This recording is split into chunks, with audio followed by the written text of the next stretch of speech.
Entrepreneur, bonjour. Après l'Allemagne, la Colombie et le Canada, nous partons chez un voisin en Espagne. Alors, l'Espagne, c'est un pays qui a connu une grande crise économique, qui a été frappée de plein fouet, mais elle accumule depuis ces derniers temps des bonnes nouvelles. Alors, nous allons voir avec un entrepreneur si c'est vraiment une terre d'entrepreneuriat. Bertrand Massane, bonjour. Bonjour. Vous êtes fondateur de Little Buddha. Alors, c'est une agence de brand design que vous avez créée il y a 9 ans. Vous l'avez créée à Barcelone. C'est pas à Madrid. C'est pas anodin, ça. Alors, pour être tout à fait honnête, c'est plutôt circonstanciel qu'une décision véritable d'entreprise. Il se trouve que moi, j'étais expatrié par Danone à Barcelone, qui est le siège de Danone, yaourt, la partie produits frais. J'ai fait une partie de ma carrière marketing à Barcelone. De là, je suis parti chez Reckitt Benckiser, toujours à Barcelone. Donc, Barcelone, en vérité, c'est une ville importante au niveau de l'économie de l'Espagne. Et contrairement à la France, où tout est centré sur Paris, malheureusement, je dirais, en Espagne, on a quand même d'autres pôles d'activité. Séville, c'est assez important. Bilbao, ça a été très important. Valence, c'est assez important économiquement. Et Barcelone, c'est une... Il y a des vraies différences culturelles ? Parce que nous, du point de vue de la France, justement, avec notre culture jacobine, centralisatrice, on se dit, bon, bah, finalement, ils sont quand même un peu tous pareils. Oui, alors ça c'est effectivement une apparence. Nous les Français, on est plutôt tous pareils. On n'est pas tous de la même couleur, mais en fait, même indépendamment de la couleur, je crois on a quand même un socle culturel assez commun. En Espagne, il y a des différences culturelles très très fortes. L'Espagne, c'est très intéressant d'ailleurs, l'Espagne est très, très différente suivant toutes les régions. Et je dirais que les Catalans se sentent tout ce qu'il y a de plus différent des Espagnols. Si vous dites à un Catalan qu'il est espagnol, ça, il ne le prend pas bien en général. Ça se ressent même sur les pratiques des affaires ? Ça se ressent sur les pratiques des affaires, sur leur façon de s'habiller, sur le type de montre qu'ils vont acheter, sur le type de voiture et la couleur des voitures. Un exemple, un Catalan qui a réussi, il va avoir une Audi A8 noire ou gris foncé et il va avoir une Hublot, une montre, la marque Hublot, parce que c'est une montre chère mais qui est pas bling bling. Et un Madrilène qui a réussi, il va avoir une Rolex et il va avoir une Mercedes avec des jantes en or. C'est fou, c'est vraiment cadenassé. Voilà. Le Catalan, il va avoir une cravate grise avec des rayures grises et le Madrilène, il va avoir une cravate rouge avec des fleurs dessus. Voilà, ça c'est... Donc il y a des choses à éviter, à dire. Il y a des choses oui, il y a pas mal de choses à éviter. Et une façon J'imagine, on ne parle pas trop politique dans ces moments-là. Ou alors, il faut être sûr de savoir ce que pense la personne d'en face. Et, la politique, c'est toujours un peu dangereux de toute façon dans les affaires. Et puis, il y a une façon de voir la vie en général qui est très difficile, très différente et c'est très intéressant. Les Catalans sont en théorie plus sérieux, plus industrieux. Ils sont moins, disons, démonstratifs. Les Madrilènes sont des fêtards, en fait. Vous allez à Madrid, à la fin, après votre journée de travail, on vous invite à prendre un verre et puis vous finissez à 4h du matin tous les jours. D'accord. À Barcelone, on travaille, on va rentrer chez soi et on... Mais alors justement, à l'inverse, on a compris la vision qu'ont les Barcelonais, les Catalans sur le reste de l'Espagne. Mais à l'inverse, quand vous venez de Barcelone et vous êtes à Madrid ou à Séville ou d'autres villes... c'est aussi bien accepté, où ça pose moins de problèmes? Alors moi j'ai des partenaires ou des gens que je connais qui travaillent, qui sont consultants, qui parfois prennent une adresse neutre. L'un d'entre eux a pris une adresse à Avila pour dire qu'il est ni à Madrid ni à Barcelone, alors qu'en vérité il est à Barcelone. Moi personnellement j'ai pas trop de soucis, l'entreprise s'appelle Little Buddha, c'est un nom en anglais. Moi je suis français et dans mon entreprise on est à 12 nationalités et donc je recrute volontairement en priorité des gens d'un peu partout. Donc on a des Brésiliens, un directeur créatif australien, une directrice de clientèle hispano-suédoise. On n'est pas une agence purement catalane et personnellement je le fais exprès parce que précisément je ne veux pas cette image en fait. Alors, je reviens maintenant justement sur Little Buddha. Pourquoi déjà Little Buddha ? C'est le troisième œil ? C'est quoi l'idée ? L'idée, c'est ça, oui, exactement. C'est que quand j'étais client moi-même, quand j'étais au marketing, j'étais assez frustré, pour dire la vérité. Oui. Je trouvais qu'on avait un peu un dialogue de sourds avec les agences, parce que souvent, les agences, en fait, vous parlez avec des gens qui sont des créatifs, qui veulent gagner des prix à Cannes, ils veulent gagner des petites statuettes, en faisant un spot qui, s'il marche, c'est bien, mais ça ne les dérange pas. Oui. Mais leur objectif à eux, c'est de gagner la statuette. C'est ça. Et en général, la photo. C'est d'être sur la photo. Et en vérité, le profil du spot qui est publié à Cannes et qui est acclamé à Cannes, c'est pas le profil du spot qui va faire vendre des caisses. Et quand on est payé par Danone, en principe, et qu'on nous donne un budget marketing, c'est bêtement pour vendre des caisses, en fait. C'est assez vulgaire, le marketing, on est quand même là pour vendre. Donc, les agences, en fait, trouvent ça vraiment pas très motivant. Et eux, ce qu'ils veulent, c'est gagner des prix. Soit en publicité, soit en design, c'est la même chose. Les grands prix de packaging, souvent, priment des produits qui, visiblement, ne vont pas vendre, hein, mais qui sont drôlement marrants et drôlement sexy. Mais il y a un élément déclencheur qui vous pousse à dire bon, bah, c'est bon, je vais prendre leur place parce qu'ils m'ennuient trop. Alors, c'est ça. Pas dire autre chose. Alors ça, pour dire la vérité, la vie, de temps en temps, nous pousse un peu dans nos retranchements. Je ne sais pas si c'est le hasard ou comment ça se produit, mais je me suis fait cette réflexion plusieurs fois chez Danone. J'avais dit ça à des amis en disant... Pourtant, on est bien chez Danone, c'est vrai quand même, quoi. C'est pour ça, cette liberté-là de vouloir la prendre alors qu'on est à un poste, disons quand même important, dans une grande entreprise, en expatrié. J'ai adoré être chez Danone. En vérité, j'ai travaillé à Paris, à Londres et à Barcelone chez Danone. C'est mon bébé. J'étais ma famille. C'était mon tout, Danone. Quand je suis sorti d'école de commerce, je voulais travailler uniquement chez Danone. J'avais pas d'autre choix dans ma tête. Et donc, je suis très content d'avoir travaillé pour Danone, qui était une école de formation extraordinaire. À un moment, quand j'ai dû décider de quitter Danone, c'est parce qu'en fait, malheureusement, dans ce grand groupe, on est à un moment l'enfant chéri d'un directeur marketing, et puis il change de directeur marketing et on devient la brebis galeuse du suivant. Donc, c'est pas grave, je suis parti chez Reckitt Benckiser. Et puis après, pour des raisons personnelles, j'ai eu des enfants, en fait. Et je me suis dit, bon, on va rester là un petit moment. La mère de mes enfants ne voulait pas bouger. Et puis, je me suis dit, on va rester à Barcelone. Qui est française. Qui est française. Que j'ai connue à Londres. D'accord. Mais qui voulait rester à Barcelone au début. Et puis après, pour plein de circonstances, on s'est séparés. Moi, je voulais rester collé à mes enfants. C'est ma priorité absolue. Et du coup, je me suis dit, Reckitt m'a proposé de partir à Londres. Et donc, en fait, Barcelone, c'était circonstanciel parce que je suis resté près de mes enfants à Barcelone. Et puis, à un moment dans la vie, on se dit, je vais arrêter de faire des expériences. J'ai dit plusieurs fois que je ferais mieux que les autres. Je vais quand même essayer de voir si c'est vrai. Puis, je crois que dans la vie, il faut essayer de ne pas se retrouver à 50 ans en se disant « Ah j'aurais pu le faire oui. ». Non, à un moment, il faut dire « Je vais tenter ma chance et puis si j'y arrive pas, je renverrai mon CV. » Ça s'est passé comment, justement, cette phase de création, ce lancement ? J'ai eu une chance... J'ai eu une double chance inouïe, entre guillemets. C'est qu'après Reckitt, je suis parti chez Havas, où j'ai monté une agence pour le groupe Havas qui s'appelle MPGR, qui est une agence de marketing culturel.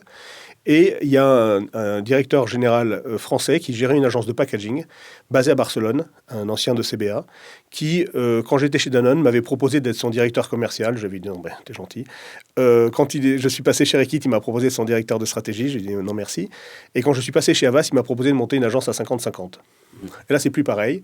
Et donc, l'espèce de peur du vide qu'on a de lâcher un salaire à 6 chiffres pour aller tout d'un coup partir de zéro, je ne l'avais pas vraiment parce que lui, il avait déjà une agence depuis 15 ans qui fonctionnait, etc. Donc, je me suis dit, c'est facile.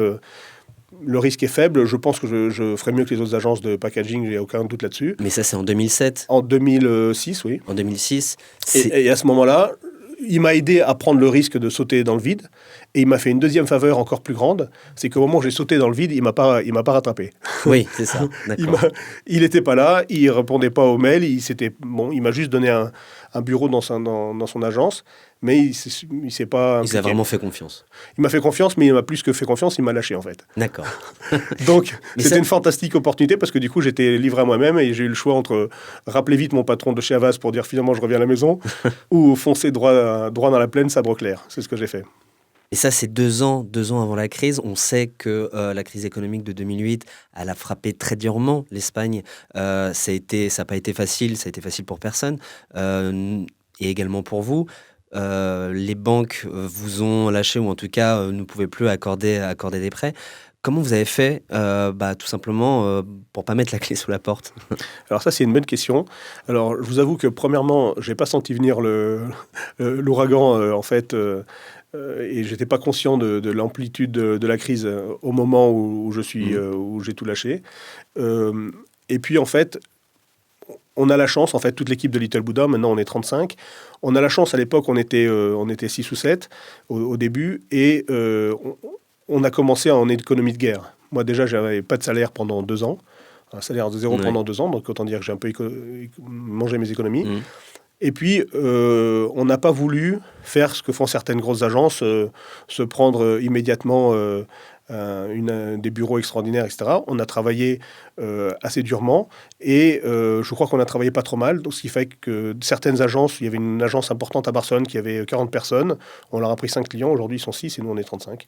Donc en fait, on a démontré notre valeur ajoutée, je crois, assez vite et on a pu gagner des clients sans avoir la folie des grandeurs parce qu'on n'a pas eu l'occasion de l'avoir en fait. Finalement, c'est un peu aussi ce que vous expliquez, c'est de la contrainte naît la créativité, c'est un peu ça. C'est ça, tout à Et fait. donc c'est ce qui vous a permis de justement attraper de nouveaux clients parce que eux aussi ils étaient frappés par la crise et donc vous leur avez dit on va vous faire une solution adaptée avec vos moyens de maintenant tout en étant toujours très créatif. C'est ça en fait, vous avez été obligé encore de vous dépasser encore plus en termes de créativité. Je crois que d'une certaine manière, une des raisons pour lesquelles on a eu un impact important en Espagne à ce moment-là de crise, c'est que mon discours depuis toujours, c'est que moi je viens du marketing et moi ce qui m'intéresse en vérité, c'est la partie business. Comme je dis vulgairement, vendre des caisses. Par rapport au discours de tous ces enfants chéris de la créativité et du design qui étaient un peu idolâtrés parce que Barcelone, c'est une ville qui est très réputée pour son design et pour la qualité de son équipe créative et tous les talents qui sont sur place. Certains avaient un peu pris la folie des grandeurs et ils n'étaient pas forcément très réceptifs et ils n'écoutaient pas forcément leurs clients. Et moi, je suis arrivé avec un discours, moi et toute mon équipe, je suis arrivé avec un discours au contraire en disant non, mais nous, on est là pour améliorer le mix, on est là pour communiquer avec le consommateur, on est là pour vendre des caisses. Et quand vous avez quelqu'un qui est en train de perdre des ventes, qui écoute un discours comme ça, il dit voilà, on va travailler avec notre super agence de toujours, mais on va quand même faire un petit essai avec celui-là pour voir qu'est-ce qu'il fait là. Ouais. Et quand on a eu 2-3 succès, ça m'est arrivé avec Henkel Espagne. Le premier projet qu'on m'a proposé, c'était une eau de Javel qui se vendait pas. Et on m'a dit toi là, tu disais que tu étais bon en marketing, mais tu ferais quoi avec ça? C'est Nectarex Suave qui veut dire soft, en doux. Et c'est une eau de Javel qu'on utilise pour blanchir le linge. Alors moi, le brief, c'était que tu ferais quoi avec ça? C'est un peu court comme brief. Et je leur ai dit, écoutez, moi d'habitude, je regarde un peu 2-3 informations marché. Si vous voulez me demander, il y a 3 erreurs énormes sur ce pack. La première, c'est la forme de la bouteille. La deuxième, c'est l'utilisation d'un bébé comme key visual pour un produit qui est de l'eau de Javel. Donc, c'est une double erreur. Déjà, parce que s'il y a un bébé qui boit cette bouteille, vous allez tuer le bébé et la marque. Et deuxièmement, parce que le call to action, ce qu'on appelle le call to action, c'est-à-dire la motivation d'un consommateur qui passe dans un rayon, qui voit un bébé de 2 à 5 ans. Si vous n'avez pas de bébé ou si vous avez un bébé, des enfants plus grands, il n'y a pas de call to action. Donc, je dis, ça, c'est une grosse erreur. Et en plus, Suave, c'était écrit très gros, mais en fait, ça ne se voyait pas. Je leur dis, voilà, ce qu'il faudrait faire, c'est ça. J'ai donné la recommandation pendant la réunion. 2 semaines après, je leur ai présenté la réponse. Là, ils étaient un peu surpris parce que voilà, les agences de design, ils vous disent que la typographie, je ne sais pas quoi, mais en fait, ils n'ont pas une solution. D'accord. Donc, c'est à partir de là, on a commencé à faire un peu notre... C'est votre plus grand succès. Enfin, c'était un gros coup. C'était mon beau coup, si vous voulez, chez Henkel, qui est une grosse multinationale, qui travaille avec des grandes agences. Ils avaient 5 très grosses agences en Espagne. Et à partir de là, où j'ai un peu, je crois, marqué un peu les esprits de la directrice marketing, qui est une femme brillante qui après parti à Düsseldorf et qui nous a aussi donné l'opportunité de travailler pour le siège de Düsseldorf, c'est que en plus de ce projet qu'on m'avait vraiment demandé officiellement, en parallèle et sans qu'on me demande rien, j'ai proposé le restyle de la marque Neutrex parce que je trouvais que c'est une marque d'eau de Javel qu'on utilise pour blanchir le linge. Ils avaient fait des lettres avec des ombres en gris qui est une couleur sale. Je leur ai proposé un restyle avec les ombres en bleu et en cyan qui font des couleurs très propres. Et en même temps, je leur ai proposé aussi de restructurer leur gamme pour avoir plus de cohérence en reconnaissant plus facilement les eaux de Javel liquides et les eaux de Javel gel que l'équipe marketing n'avait pas proposé ni pensé. Et nous, proactivement, je leur ai proposé des choses qu'ils n'avaient pas du tout imaginées et qui, depuis 2008, sont comme ça dans le marché en Espagne. Donc, à partir de là, vous créez tout de suite une réputation de ne pas être l'agence qui, comme pour rigoler, quand les gens me disent « Pourquoi vous appelez Little Buddha ?» Je réponds « Parce qu'il y a beaucoup de Little Picasso. » D'accord. Alors, les gens me disent « Qu'est-ce que ça veut dire ?» Je dis « Nous, en fait, justement, on propose la méditation, on prétend être votre troisième œil, on prétend venir et pas uniquement peindre et colorier ce que vous allez nous demander. » Moi, j'ai 20 personnes dans mon équipe qui savent peindre et colorier et qui savent aussi faire de la photo, de la sculpture et tout ce que vous voudrez. Mais en plus de ça, nous, on fait un peu de méditation avant, on réfléchit et on propose ce que nous demande le client toujours. Il y a beaucoup d'agences qui font n'importe quoi sauf le brief. Et on propose toujours, ou presque toujours, à chaque fois que c'est nécessaire en tout cas, des recommandations en essayant d'aller un peu plus loin que le brief, en essayant de proposer des choses stratégiquement mieux pensées par rapport à une logique de business et de consommateur, Mais pas pour nous faire plaisir. ça, c'est aujourd'hui, maintenant. Mais comme on arrive déjà à la fin de l'émission, j'aimerais quand même maintenant qu'on parle du futur. C'est quoi les ambitions de Little Buddha pour ces prochaines années? Alors moi, pour le futur, C'est ça, ça va mon- peut-être être l'export en France? voilà, mon ambition et mon fantasme, c'est clairement de mettre un premier pied à Paris. Et on a déjà une personne qui a commencé au Portugal il y a un mois et une personne qui a commencé en Angleterre il y a un an. Et clairement, je viens tous les mois à Paris. Mon intention, c'est d'ouvrir bientôt un bureau à Paris. Mais c'est quand même drôle de passer par Barcelone pour arriver à Paris, pour arriver en France. C'était une évidence? Non, c'est pas une évidence. En fait, ça s'est fait un peu logiquement. Je pense que maintenant, c'est une excellente configuration pour le coup, parce que en Espagne et en particulier à Barcelone, il y a des talents en termes de design excellents. Si je vous disais, j'ai un directeur créatif australien. Si je lui disais qu'il faut qu'il vienne s'expatrier à Düsseldorf, il réfléchirait à deux fois. On demande à un talent français de venir à Barcelone, ils viennent tout de suite demain, ils font leur bagage. C'est aucun problème. J'ai déjà des directeurs créatifs français qui m'ont contacté pour venir à Barcelone. Donc, je peux avoir une excellente équipe à Barcelone et après donner un service dans plusieurs villes d'Europe. On travaille avec Henkel Düsseldorf tous les jours sans aucun problème par Skype et par téléphone. Et c'est très... Si vous aviez... Qu'est-ce que vous diriez voilà, à quelqu'un qui peut-être souhaite s'expatrier, mais il ne sait pas trop où? Qu'est-ce que vous leur diriez pour dire, viens à Barcelone, viens, rejoins-moi? Alors, Barcelone, c'est une ville en qualité de vie qui est quand même exceptionnelle. Il faut reconnaître. Il fait beau toute l'année. On est au bord de la mer. Mon bureau est à 10 minutes de la mer. Je vais travailler en vélo. Donc déjà, ça, c'est pas désagréable. C'est un pays plutôt capitaliste basique, c'est-à-dire c'est pas l'État-providence. En France, j'ai un peu l'impression que les gens attendent que le gouvernement fasse les choses à leur place. En Espagne, il faut pas attendre. Il y a rien de prévu. Oui. Donc, d'un côté, vous êtes un peu livré à vous-même. D'un autre côté, monter une entreprise, c'est très simple. En une journée, vous pouvez avoir votre entreprise qui est montée, vous commencez à travailler le lendemain. C'est ce que j'ai fait. Vous enregistrez au registre du commerce, vous mettez 3 000 € sur un compte et votre entreprise est créée, quoi. Donc, c'est rapide, personne ne va vous aider, vous n'avez aucune aide publique, mais vous débrouillez. Donc, Barcelone, terre d'entrepreneurs. Barcelone, ça peut être une terre d'entrepreneurs dès qu'on a pris l'idée qu'il faut espérer uniquement des choses de soi-même. Écoutez, merci, Merci Bertrand beaucoup à vous. Massane. Je le rappelle, vous êtes fondateur de Little Buddha, une agence de brand design, et vous nous avez parlé de l'Espagne et surtout de Barcelone qui est un petit peu à part. Moi, je vous dis à bientôt pour une nouvelle émission des Entrepreneurs du Monde, pour découvrir un nouveau pays à travers les yeux d'un entrepreneur. À bientôt. Merci.